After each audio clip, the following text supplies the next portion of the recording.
Well, they are the hosts with the most these days. The folks out at Colleton River, they have been the host to the Hilton Head Open Golf Tournament coming up. They're going to be the host to the U.S. Junior Am coming up in a couple of years with the USGA. It's just a great place to play golf. Derrick Garrou joining us. He's the head professional out there. Let's talk first of all about the Hilton Head Open. And you guys, I'm sure, have grown the rough, 8 inches, tightened the fairways, just made it absolutely brutal for Pete and his buddies. Dried out the greens. They're rolling about 14 on the stimp meter. You're just going to really make it a grind, aren't you guys? What'd you do to them? The place is playing fast right now. The fairways are nice and firm. Greens are perfect as always. Mark Vogler and his whole staff has done a wonderful job. It'll be the 39th edition of the Hilton Head Open. We're really looking forward to hosting it, and membership, we've got to thank them for allowing us to do it. We really appreciate them, and they're always willing to help out, supporting golf in the area and throughout the country with USGA events and all that.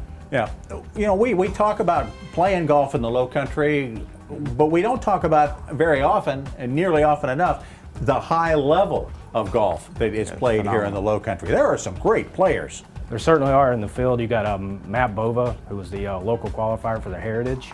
You got Kevin King, who won the event before.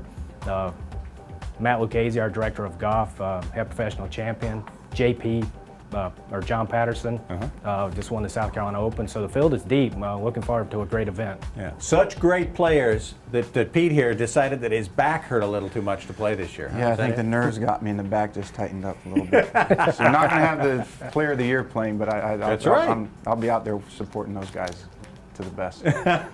Derrick, tell us a little bit for folks who haven't been behind the gates. You've got 36 holes. We've seen the commercials. You can spend the morning with Pete and the afternoon with Jack, or vice versa.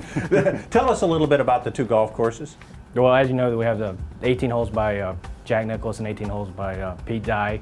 And the members describe it as a perfect day. You tee off in the morning at the Dye, watch the sun come up, play an afternoon round at the Dye, watch the sunset at night. Makes for a perfect day.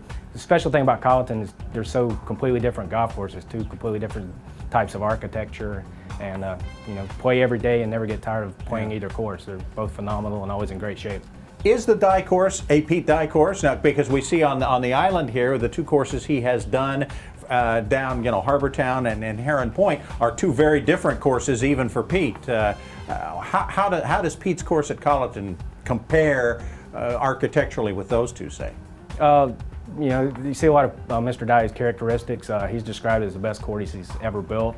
Talking to him, second shot value, he loves that place, and it's just one of the best he's ever done, according to him. You know, Derrick, when you play that Dye course, it really looks like you're not even sometimes in the low country. Looks like you might be on Long Island Sound, where you just have these beautiful vistas of the river and the marsh and so forth. And like you said, the second shots into the greens are unbelievable. And it's a great contrast of low country golf within the trees and the pines and the oaks, and then you got this course out in the marsh. Do the membership, do they really appreciate that? And can you elaborate a little bit more on the contrasting? They do. They enjoy playing it every day. And I always describe it to people, it's a links course with trees on the front side. Like you describe it, it should be in Ireland or Scotland or up in the Northeast. It has a lot of those characteristics.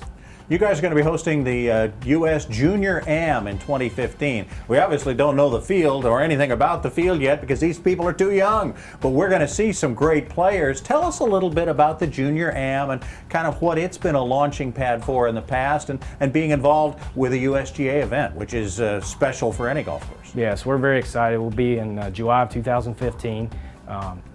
Tiger Woods won it 3 times as a junior, so you're looking at that kind of field. Some of the best players in the world, if not the country.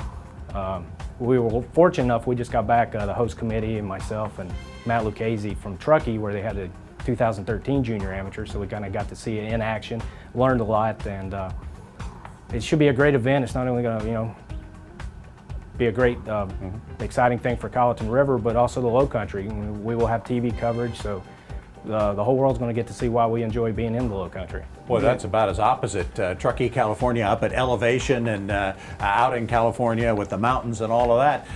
What did you see? What did you learn from watching the 2013 event on course setup, on tournament setup, that folks will see that maybe is different from what they're used to seeing at the RBC or are used to seeing on TV with the other majors? the thing that impressed me as most is how good they are. I mean, you know, they are the best juniors in the world, but it's amazing how well they hit the ball. And they play that course at 7,700 yards. It's in elevation, obviously, in Truckee, but it's amazing how well they hit it, how far they hit it, and it's like being on tour watching the kids play. They're that good. What age group are we talking about with the junior amateur as opposed to the USAM? USAM's everybody, obviously. What age group are we talking about? 14 to 17-year-olds. You know, it's one of the most prestigious junior events in the country, and it's being played at one of the most prestigious courses in the country, Colleton River, and definitely a crown jewel for our area. Sure. Is this something, Derrick, that kind of leads down the road? Is this where Colleton starts to get involved with the USGA, and if things work out, we start thinking about bigger things and down the road? That seems to have worked or been the plan of a lot of other courses. Yeah, you've seen that happen in the past. You know, there's nothing set in stone at this point, but hopefully we'll do a good job, and then the USGA might ask us to do something in the future.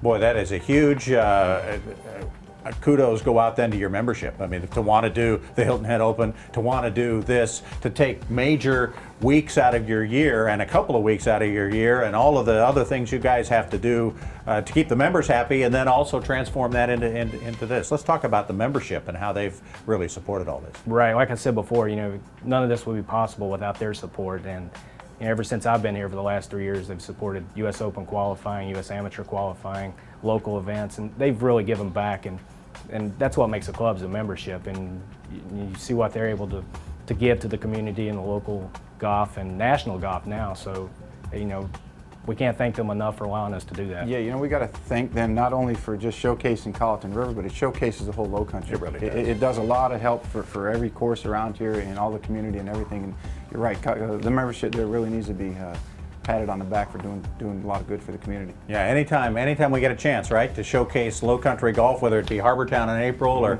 or you guys coming up this week and then in 2015, I think we've done our part to lure people down here, right? That's correct. Yeah. We're also having the, I believe it's the 65th South Carolina Women's Amateur Championship in September. So that's another example of the membership giving back. So you'll have 96 ladies coming to visit Colleton on the Nicholas as well, and look forward to hosting that. Oh, that'll be terrific too. Another great event. Yeah, indeed.